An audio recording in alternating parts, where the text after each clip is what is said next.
Come on, your house is one of those shacks around here, right? Better booth at home. That's what Susan says.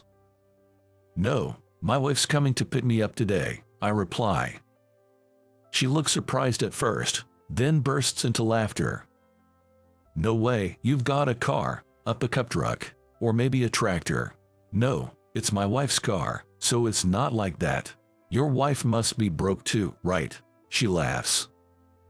Just then, my wife, Lisa, with a gentle smile, asks, I could hear your voice all the way in the car. Who are you calling Pua? Then, smile relaxedly.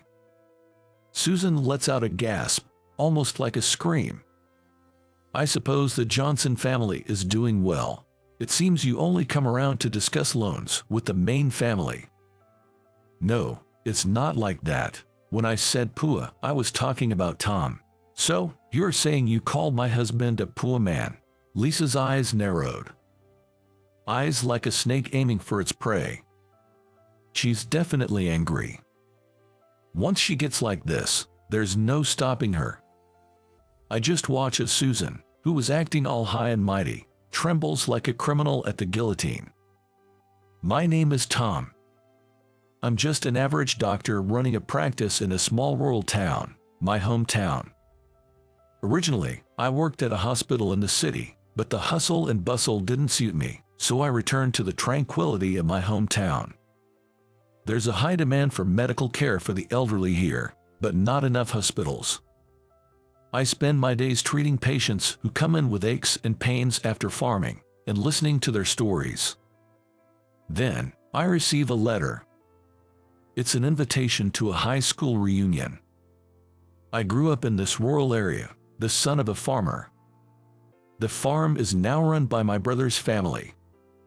I didn't come from a wealthy family, and my parents and older brother were kind, but because of that, I always felt apologetic. I was physically weak and couldn't help around the house.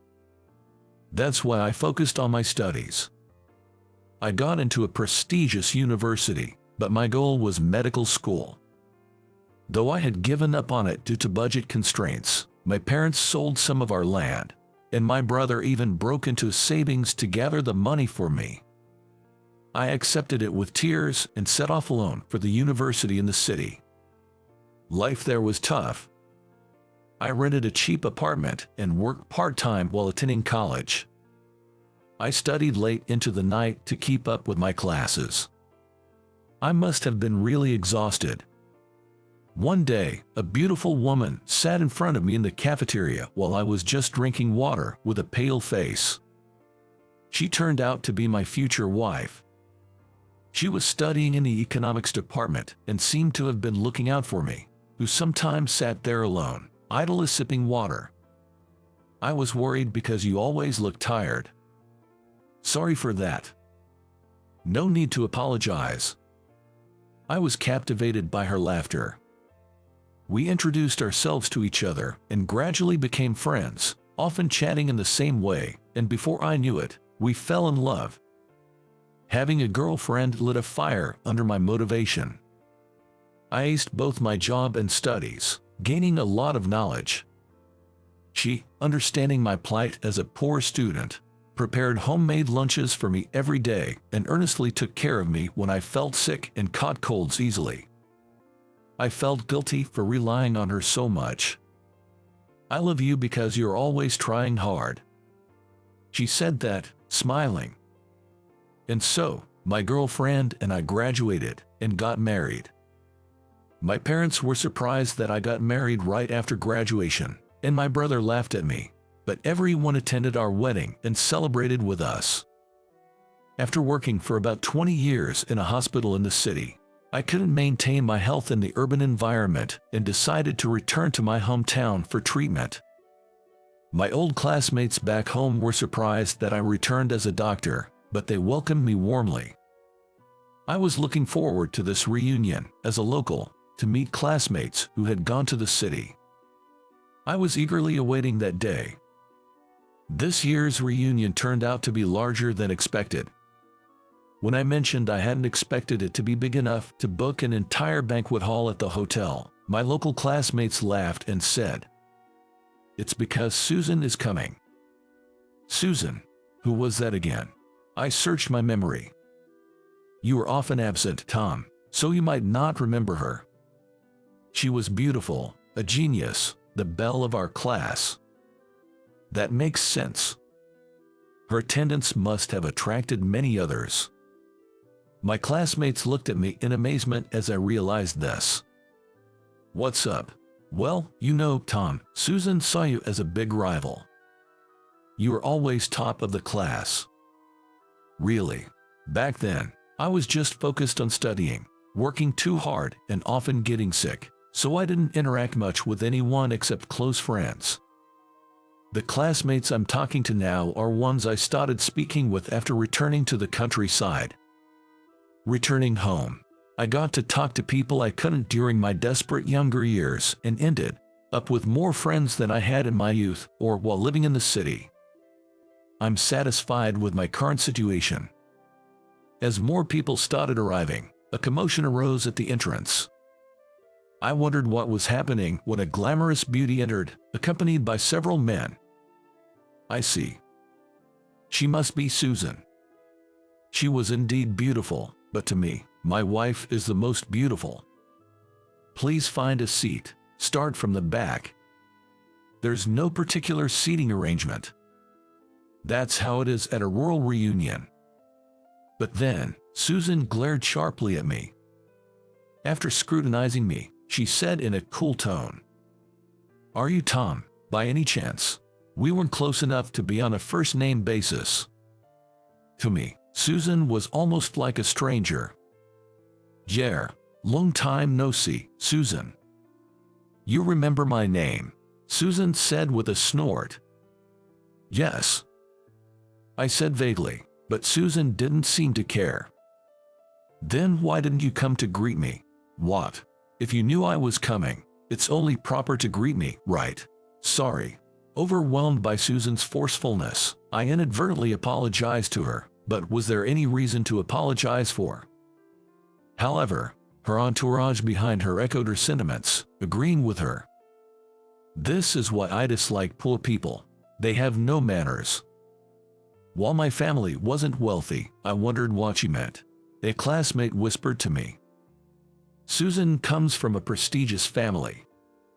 That made sense. Someone born into such a family might look down on someone from a farming background like me. It's a common story in the countryside. Indeed, landlords often have more power than tenant farmers. Susan must have had that kind of elitist mindset. "So, where is my seat?" she asked sharply, and I explained that there was no specific seating arrangement. "You can choose any seat from the inside." Just as I said that, Susan stamped her foot in frustration.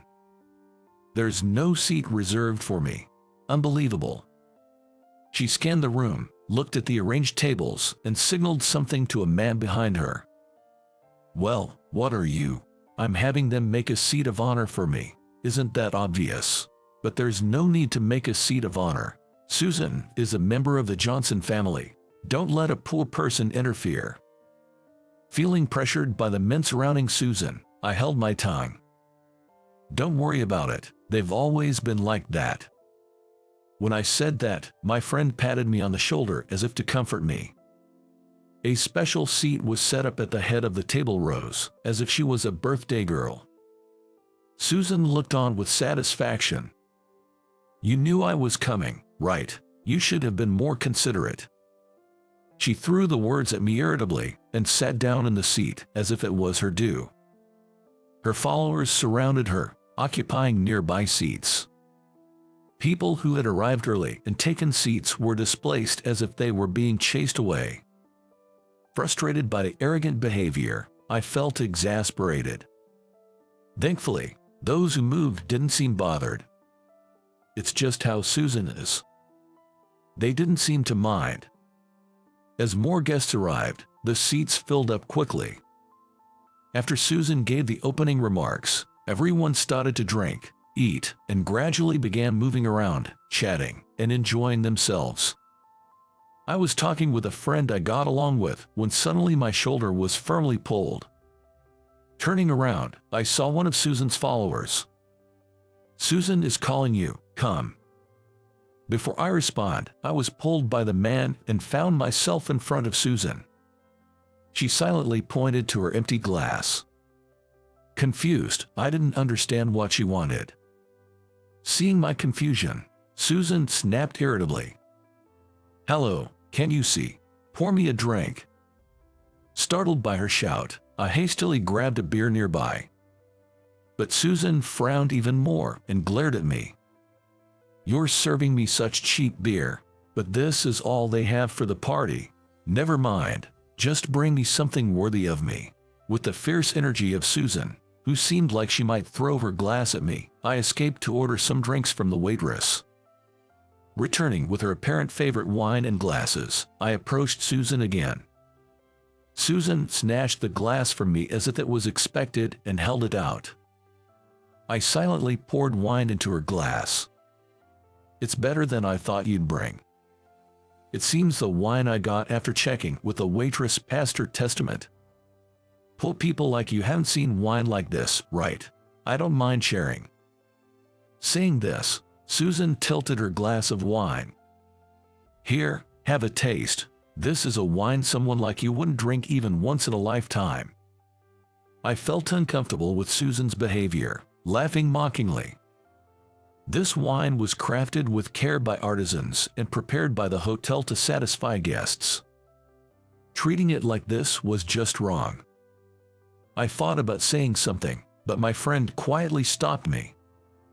The waitress, waiting in the background, quietly cleaned up the spilled wine. Come to think of it, this friend's family owns a brewery. Feeling helpless, I watched this scene. Susan has always been imperious, even since our student days. Nobody criticized her behavior. She either made a scene with her entourage or kept a low profile, quietly enjoying the party from a distance. That's how the group was divided. It's a shame because I was looking forward to enjoying a friendly and harmonious atmosphere with everyone. I want to return to a modest group with my friend, but Susan and her entourage won't let me leave. They keep pestering me, making snide remarks and looking down on me. It's pathetic, isn't it? No matter how well you did in school, in the end, a poor person remains a poor person. Susan laughs mockingly, and her followers join in. I graduated from Harvard University. You know, what you did in school doesn't matter as much as what you've achieved in the end. Susan's words make her followers fully convinced, and even those who were just listening raise their voices in admiration at the fact that she graduated from Harvard University. Ultimately, there's a difference between people like you, who just became a local doctor, and us. Know your place. Even when she says that, I find myself at a loss for how to respond. Why is Susan so intent on looking down on me? Truly great people, people of a different class, don't behave in such a tasteless manner. But in this hometown, she's been treated like a princess. She must not be able to shake off that feeling. As a classmate, I worry whether she isn't embarrassed to behave like this at our age. But if I were to say such a thing, I could clearly see her getting furious. That would ruin the reunion. After all, Susan and her entourage probably only came to prop her up, and if this can just end without incident, then being ridiculed is not a big deal. I endured the disdainful remarks, just letting them wash over me as Susan dominated the reunion. Finally, the reunion ended, and everyone started heading home. Those living nearby walked, while those from the city stayed at the hotel. As for me, a local, my home was a bit far. What's wrong? Your house is one of those shacks around here, right? Just walk back. That's what Susan said. No, my wife is picking me up today. At that, she looked surprised, then burst into laughter.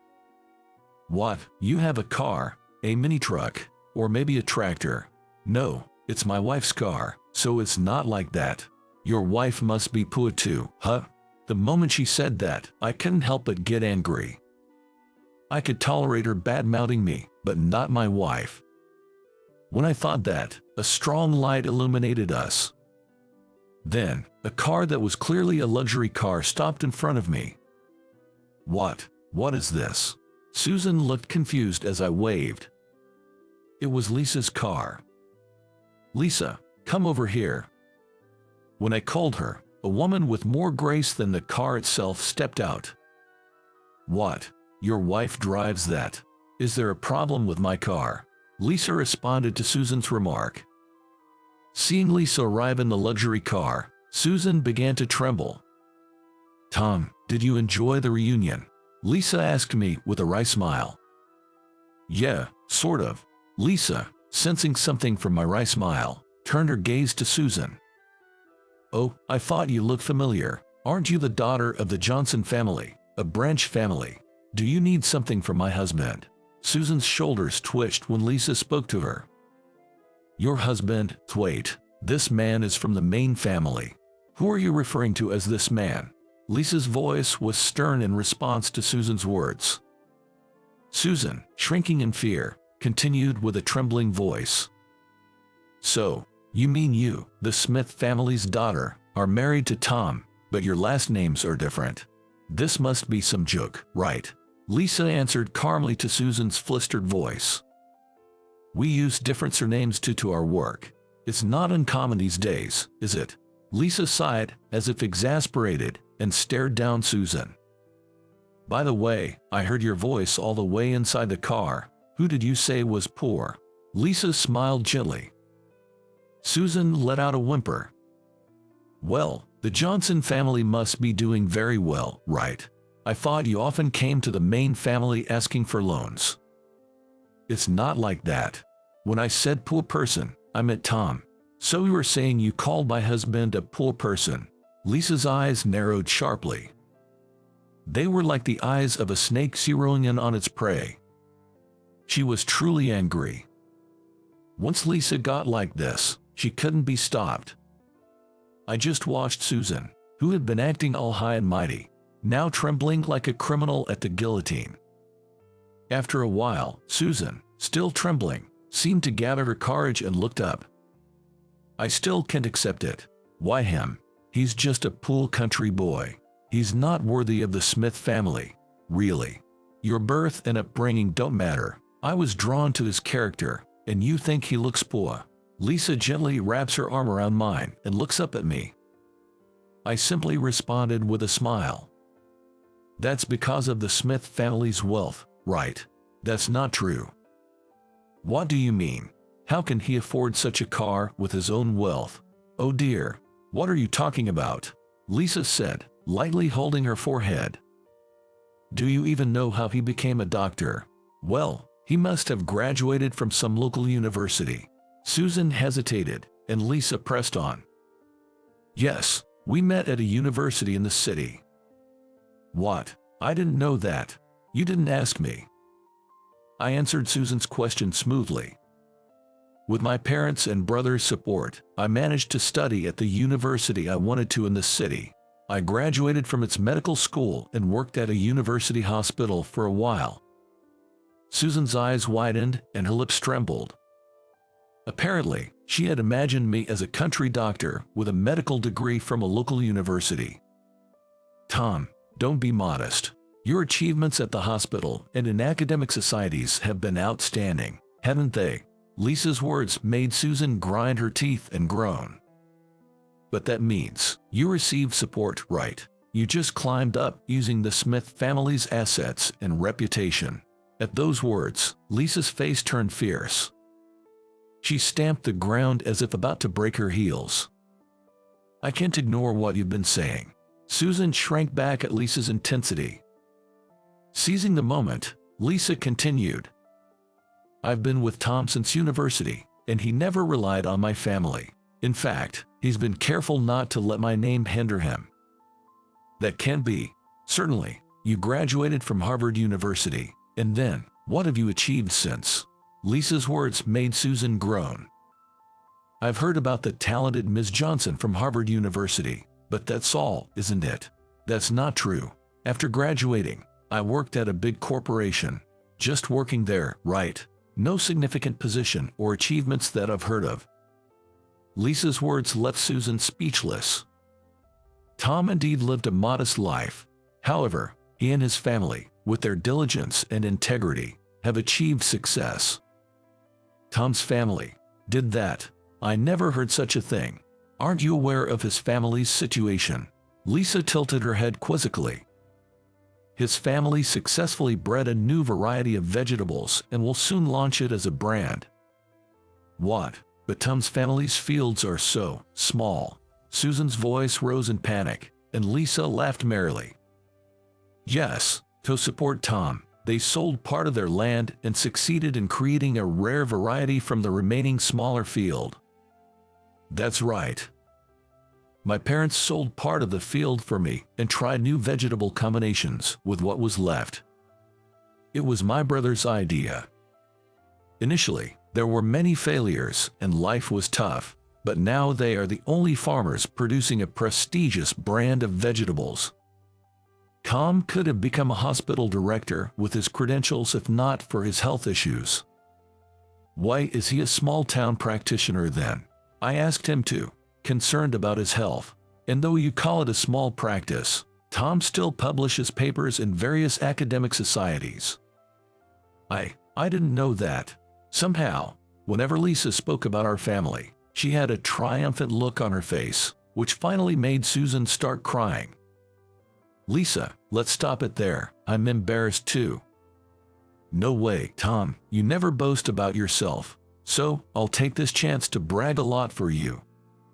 With a sulky attitude, I never managed to win against Lisa. Anyway, Susan, can't we stop this kind of thing? At my words, Susan turned her tearful eyes towards me. What do you mean? In a spiritless voice, she answered, and I slowly added to my words. Susan, you never lost, did you? That's why you were upset about always losing to me in studies during our school days. That's right, so what? I think it's amazing that you used that frustration as a springboard to pass Harvard University. Surprised by my words, Susan looked at me. But you were satisfied with just that, weren't you? What are you trying to say? After graduation, I wasn't satisfied. I wanted to learn more, to work to help people, and above all, I wanted to give back to my family.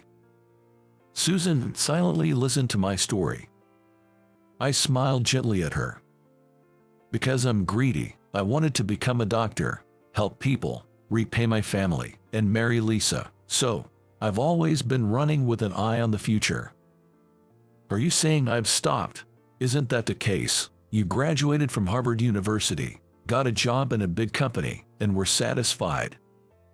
Susan's face twisted in frustration, as if I hit the mark. I've overcome a lot, but I wasn't physically strong, got tired of working hard, and returned to my hometown. Surrounded by fields, a small rural town. I decided to support the people of this land for the rest of my life.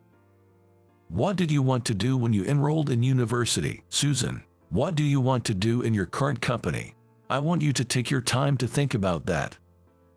As I said this, Lisa gently pulled my arm. Leaving Susan, who continued to cry, crouched down, we got in the car and headed home.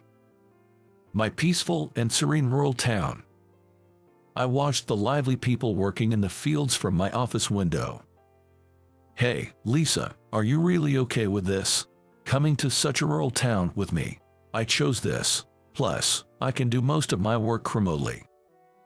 She graduated from the economics department, started a business, and is now the president of a big company. Yet, she reformed most of her work to be remote and followed me to this rural town. We both travel to the city for important conferences or meetings, but generally, we face each other in our office, each doing our work. A refreshing breeze enters through the window, fluttering the curtains. A peaceful and serene slow life. This is the shape of my happiness.